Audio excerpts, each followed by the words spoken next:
All right. Yesterday we learned here that on the second day of Passover, you're supposed to make some sort of a sign about the future redemption, about the killing of Haman. Haman was killed on the second day, right, of Passover.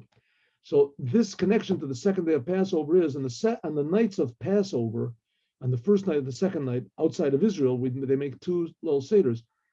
Elijah the prophet comes. We open up the door to Elijah. It comes in to announce the redemption.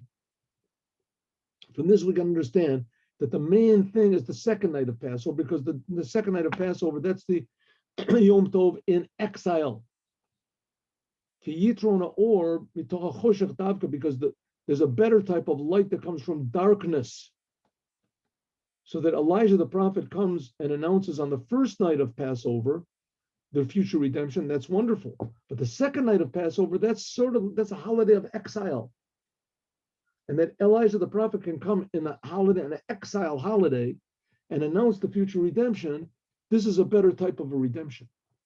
Therefore, we mention on also the miracle of Purim on the second day of Passover in order to draw this redemption, the future redemption, which the future redemption by means of the Moshiach will have both of these things. What? It'll be, first of all, tremendous light, and also it will come and illuminate a tremendous deep darkness. All right, let's try this again. Yes, this is what I want. Okay.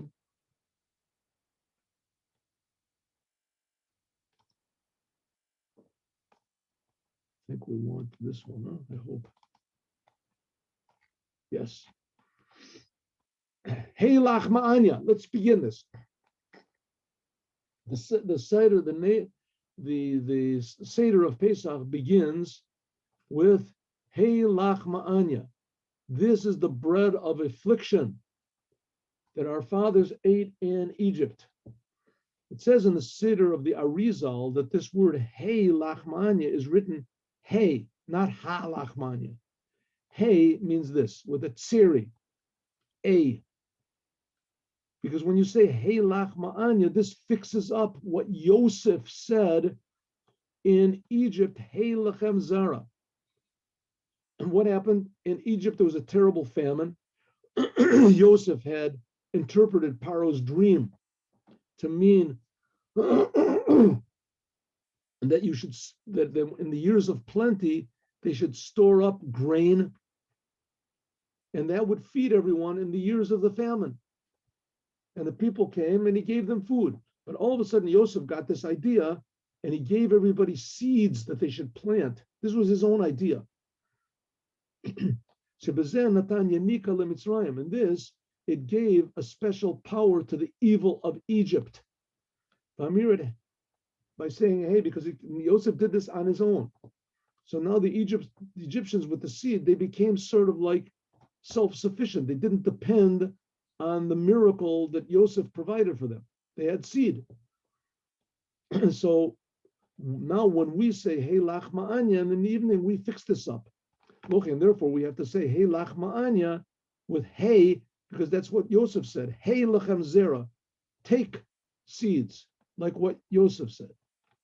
Amnam Bad, Sipur Kavakodesh, the previous Rebbe said that his father, the Rebbe Rashab, most of the time, most of the time he would say with a Hey Lach Ma'anya, with a sound, right? What's a? Two dots, right?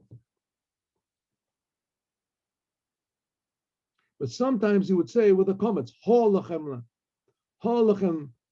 right? Ha lach ma'anya, he would say. With comets, if you look at the different vowels in Hebrew, the different vowels correspond to different sfirot. And comets corresponds to keter. You can look and see keter. That corresponds to B'hoya Madgish Hey Af Shoyata Osa Kalila. Even though that it's supposed to be Hey Lachem, he would say Ha That's what he would say, ha manya. Okay, now everything that the Rebbe's did was in order to bring some fixing up in the world. Tikun Olom. So says the Rebbe like this. There's two ways of fixing up the world. One way is being involved in the world. That you get into the world and you involved, like working in a job or whatever, and doing it honestly, dealing with money honestly. Or there's another way of fixing up the world is b'meila, from, so to speak, automatically, from the outside, because of the revelation of God from above. Like in the days of King Solomon. Since King Solomon's days, it says that the moon was full. What does it mean? That God made a blessing in the world. And then it says that even the queen of Shiva, Malka Shva, she brought all the sparks from her land, Shva, wherever that was, Ethiopia, or wherever it was. And she automatically, he didn't have to go down into Ethiopia and fix up the land. They just heard about the greatness of King Solomon and his wisdom, and people came to him. That's like automatic. So that's like Keter. According to this, now we can explain why the father of the previous Rebbe, the fifth Rebbe of Chabad. The previous Rebbe was the sixth Rebbe. The fifth Rebbe of Chabad was called the Rebbe Rashab. Why sometimes you would say Ha Lachmanya. Because the whole idea of this Ha Lachmanya comes to fix up the mistake that Yosef made. He gave too much power to Egypt, to evil. So there's two ways to fix it up. Either by saying Hey Lachmanya, which Hey, if I remember correctly, Hey is Gavura, I think. Okay, anyway. Sometimes there has to be a brer by means of, but sometimes we would say Ha, which is Keter, because sometimes in order to refine the world, it has to come from above. It has to come in a miraculous way. This is the teaching to each above Ishtalshalut. Right? So this is a teaching to each one of us. That sometimes it has to be not by means of getting into things, right? Like sometimes you want to spread out Judaism, right? Jews come and they ask you all sorts of questions. Or also you have to teach the non-Jews also 7 Noahide commandments. Sometimes missionaries, they can come and ask you all sorts of questions. Sometimes the best thing to do is just not to argue, not to answer questions at all. Sometimes. Ella al yedei gilui nor or naila. You can pray to yourself quietly. You can just be who you are. A wegstellen zich in a hechram matzav mamad matzav. Standing yourself in a higher situation, right? Ask you hard questions. You just say some tehillim bal peh, something like that. The person, let him think he won the argument, and then let Hashem take care of something. That by means of this, the world becomes purified automatically. Like the Marash said, the fourth Rebbe of Chabad, the father of the Rebbe Rashab, he said, "De Welt zogt as mekenit zogt as mekenit arunter darf men a riber." If the world says that if you try to do something and you go through a problem and you don't do it, then ignore it and jump over. When ich hold, but I say, says the Rebbe, that you should begin it from the beginning. Ignore all problems. Ignore all problems. Okay, like the Rebbe says, sometimes we have to say, hey, lachmanya, and deal with things also.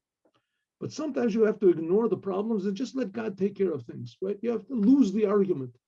And okay, good. That's what you think. Right? Let Hashem take care of it.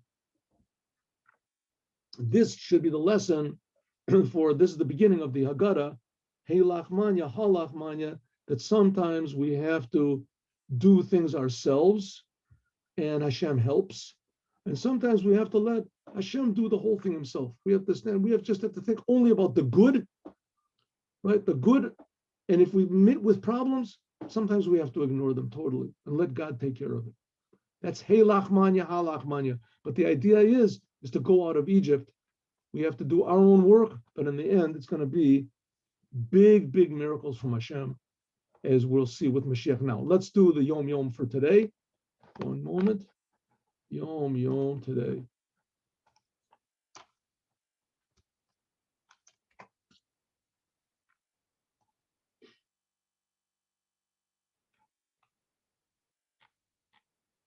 experience has shown, sometimes the translations are okay. Sometimes the experience has shown that with less, philosophy, here he says speculation, okay, with less thinking, but just doing things in an orderly way and in a, certain way, and doing it according to in a pleasant way, with your right hand bringing close, being pleasant to people, then you're going to get results. Especially in matters concerning the fundamentals of our religion. In other words, the less philosophical explanations and the less theory that you use, you have to have a certain amount, but only a little bit. The main thing is to be firm, the action in an orderly way, in a pleasant way, according to the Torah, but more with a smile than with a yell, then you're going to get results. Be calm, but be assertive, especially in matters concerning the ikri, the essence of Judaism. As we'll talk about more. In other words, you want to be successful. It's like we learned just now. You want to be successful, you have to take God as your partner. Don't think it all depends on you, and don't think that you have to succeed. Right? Let God do the succeed. What you have to do is you have to be orderly, you have to be pleasant, you have to be firm, and then you'll have results. Have a good Shabbos with Moshiach now. Thank you very much. We'll learn together on Sunday, 8:15. We'll continue the Sicha also, and we'll continue a beautiful mimer I picked by the Rebbe about Pesach, going out of Egypt. See you all on Sunday, 8:15 in the morning, Israeli time. Shalom u'bracha.